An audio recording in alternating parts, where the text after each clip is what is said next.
Episode की शुरुआत में हम देखते हैं कि नरुतो की आंखें देखकर हाकू अपने मन में कहता है, मैं उसकी आंखों में गुस्सा साफ साफ देख सकता हूँ। अब वह पहले की तरह एक आम बच्चा नहीं रहा। इसके बाद नरुतो तेजी से उसकी तरफ बढ़ता है। यह देखकर हाकू उस पर सेनबोन से हमला कर देता है, लेकिन नरुतो के शक्तिशाली चक्रा के सामने उसके सारे वार बेकार हो जाते हैं। फिर हाकू सभी शीशों बीबी में जाकर उस पर हमला करता है और वे सैनबोन नरुतो को लग भी जाते हैं, लेकिन चक्र की एक जोरदार चक्र वेव के साथ सारे सैनबोन बाहर निकल जाते हैं। नरुतो फिर हाकू की तरफ बढ़ता है, पर हाकू वक्त रहते वहां से हट जाता है और नरुतो पर वार करने के लिए आगे बढ़ता है, लेकिन नरुतो भी समय रहते बच निकलता है और हाकू की तरफ गुस्से से देखने लगता है। इसके बाद हाकू शीशे की तरफ बढ़ता है, लेकिन तभी नरुतो उसका हाथ पकड़ लेता है और फिर नरुतो के अंदर से बहुत सारा चक्र निकलने लगता है। फिर हमें एक दूसरा सीन दिखाया जाता है जिसमें ककाशी अपने मन में कहता है, क्या सील टूट गई? नहीं, सील बस कुछ समय के लिए कमजोर हो गई और नाइन टेल्स फॉक्स का थोड़ा सा चक्र बाहर आ गया, लेकिन सील अभी टूटी नहीं है। शायद हमारे पास अभी भी एक मौका है, शायद। और फिर ककाशी एक स्क्रॉल निकालकर उस पर अपने खून से एक लाइन खींच कर कहता है, जाबुजा, मैं तुम्हारा मजाक किरकिरा तो नहीं करना चाहता, पर तुम्हें तो पता ही है कि हम दोनों बहुत बिजी लोग हैं, तो क्यों ना इसे जल्दी से खत्म किया जाए, क्या कहते हो? और ये सुनकर जाबुजा कहता है, हम आखिर तुम कर भी क्या सकते हो ककाशी, चलो दिखाओ मुझे।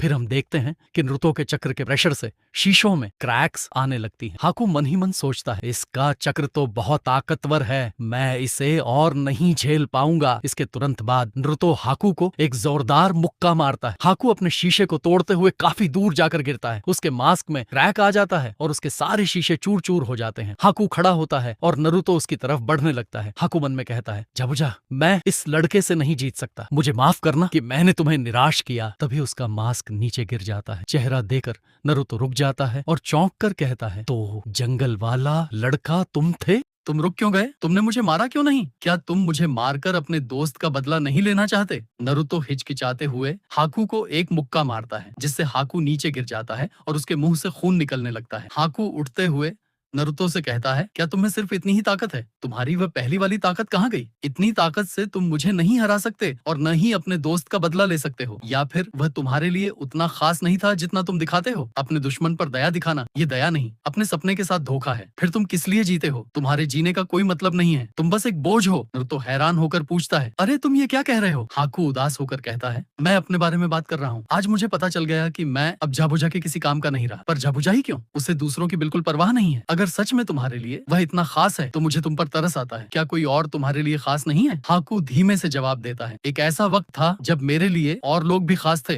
मेरे पेरेंट्स। मेरा जन्म लैंड ऑफ वाटर में हुआ था। हमारा परिवार गरीब था और जिंदगी मुश्किल थी, लेकिन हम खुश थे। लेकिन एक दिन सब बदल गया। वह मेरी वजह से नहीं हुआ था, ये मेरे खून में था। तो नरुतो पूछता है, आखिर क्या हुआ था? तो हाकू बताता है, मेरे डैड ने मेरी मॉम को मार दिया और उन्होंने मुझे भी लगभग मार ही दिया था। सालों तक चलने वाले सिविल वॉर खत्म होने के बाद लोग उन लोगों से डरने लगे जिनके पास केकेई गेनकाई की पावर थी, एक ऐसी यूनिक एबिलिटी जो कुछ खास क्लैंस के पास होती है और जनरेशन टू जनरेशन पास होती जाती है। और उनकी इसी यूनिक एबिलिटीज की वजह से उन्होंने बहुत सी लड़ाइयों में हिस्सा लिया। जंग खत्म होने के बाद लोग उनसे डरने लगे, जिसकी वजह से उन्होंने अपनी एबिलिटीज को छुपाने का फैसला किया, क्योंकि अगर किसी को उनका पता चल जाता तो उन्हें मार दिया जाता। मुझे यकीन है कि उस बच्चे ने भी बहुत कुछ सहा होगा। जितनी तुम्हारे पास ताकत होगी उतना ही लोग तुमसे डरेंगे और तुम्हें नकार दिया जाएगा। मेरी मॉम के पास भी केकेई गेनकाई की ताकत थी और उन्होंने बहुत लंबे समय तक अपनी उस एबिलिटी को छुपा के रखा। पर एक दिन डैड को उनकी उस एबिलिटी का पता चल गया और उन्होंने मेरी मॉम को मार दिया। उन्होंने मुझे भी मारने की कोशिश की, लेकिन मैं बच गया, या फिर यह कहूँ कि मैंने उन्हें मार दिया और बच निकला।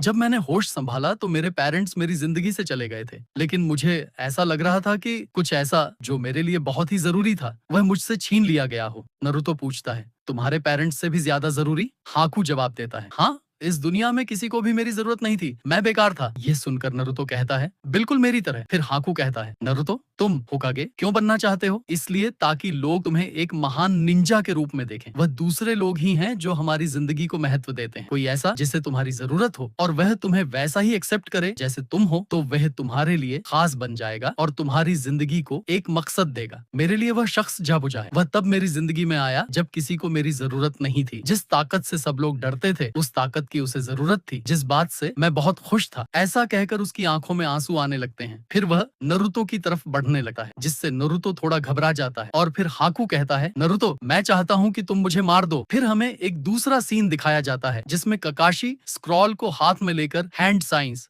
हैंड साइंस बनाने लगता है और फिर उसे जमीन पर मार देता है और कहता है निंजा आर्ट समनिंग अर्थ स्टाइल फैंग परस्यूट जुत्सु। और फिर जाबुजा कहता है तुम क्या ही कर सकते हो ककाशी, जबकि तुम मुझे देख भी नहीं सकते, तुम सिर्फ अंधाधुंध मेरे जाल में फंसने आ रहे हो। तुमने सही कहा, हमें इसे खत्म करना चाहिए। लेकिन तभी उसे कुछ हलचल सुनाई देती है और जमीन में से कुछ कुत्ते निकलकर झाबुझा को जकड़ लेते हैं। तभी ककाशी कहता है मैंने सोचा कि अगर मैं अपनी आंखों का इस्तेमाल नहीं कर सकता तो मैं अपनी नाक का इस्तेमाल करूंगा। ये एक समनिंग जुत्सु है और यह मेरे निंजा हाउंड्स जो किसी की भी सिर्फ महक से उसे कहीं से भी ढूंढ सकते हैं। तुम मुझ पर वार इसलिए कर पाए क्योंकि मैं चाहता था कि तुम मुझ पर वार करो और मेरा खून तुम्हारी तलवार पर लग जाए ताकि मेरे हाउंड्स तुम्हें ढूंढ लें और तुम सीधा मेरे जाल में फंस गए। तुमने मुझे निराश किया जाबुजा, अब कोहरा हट रहा है और पता है मुझे क्या दिख रहा है, तुम्हारी मौत। फिर जाबुजा कहता है अब क्या अपनी बातों से ही मुझे मार डालोगे? तो ककाशी कहता है तुम हमेशा से ही चीजों को हद से ज्यादा कर देते हो। देखा तुम्हारे वह कुछ ज्यादा ही बड़े सपने तुम्हें कहाँ ले आए। कुछ साल पहले तुमने मिजुगे को मारने की कोशिश की लेकिन तुम नाकाम हो गए और तुम्हें भागना पड़ा, जिसके बाद तुम एक रोग निंजा बन गए और अब तुम वही चीज दोबारा करना चाहते हो। लेकिन तुम्हारे पास पैसे नहीं है जिसकी वजह से तुम्हें गाटो जैसे आदमी के लिए काम करना पड़ रहा है। चलो बातें बहुत हुई, अब तुम्हारा समय आ गया है और यह मैं शारिंगन या किसी और चीज की मदद से नहीं करूंगा। अब वक्त आ गया है कि मैं तुम्हें मिलवाऊं अपने खुद के बनाए जुत्सु से। और ऐसा कह के वह हैंड साइन बनाने लगता है और फिर उसके हाथों में लाइटनिंग जैसा कुछ आ जाता है और फिर वह कहता है लाइटनिंग ब्लेड, जिसे देख के जाबुजा अपने मन में कहता है इसका चक्र इतना स्ट्रॉन्ग और डेंस है कि मैं उसे देख सकता हूँ। आखिर ये है क्या चीज? और फिर ककाशी कहता है मैं तुम्हें ताजुना को मारने नहीं दूंगा। जो ब्रिज वह बना रहा है वह इस विलेज के लोगों की आखिरी उम्मीद है और दूसरी तरफ तुम्हें किसी की परवाह नहीं। तो जाबुजा कहता है तुमने सही कहा, मैं उनके सपनों की परवाह क्यों करूं जब मेरा खुद का एक सपना है। और फिर ककाशी कहता है पर सपना होने के लिए तो भविष्य होना चाहिए और तुम्हारा भविष्य तो मुझे अंधेरे में नजर आ रहा है। अब तुम्हारा समय खत्म। फिर हमें एक दूसरा सीन दिखाया जाता है जिसमें हाकू कहता है आओ मारो मुझे, तुम हिचकिचा क्यों रहे हो? तो नरूतो थोड़ा पीछे हटते हुए कहता है वह तुम्हें एक नौकर की तरह ट्रीट करता है, तुम एक इंसान हो, कोई हथियार नहीं। आखिर ऐसा इंसान तुम्हारे लिए खास कैसे हो सकता है? तो हाकू कहता है क्या तुम्हें ये अजीब लगता है? तो नरूतो कहता है हाँ थोड़ा सा। और फिर हाकू कहता है जब मैं जाबुजा को मिला तो मेरे पास जीने का मकसद और वजह दोनों ही नहीं थे, लेकिन जाबुजा ने मुझे दोनों ही दे दिए और मेरी जिंदगी को मायने दिए और इसलिए वह मेरे लिए खास है। लेकिन अब मैं उसके किसी काम का नहीं और इसलिए मैं तुमसे कह रहा हूँ आगे बढ़ो और मारो मुझे। और यहीं पर हमारा एपिसोड खत्म हो जाता है। अगर वीडियो पसंद आई हो तो लाइक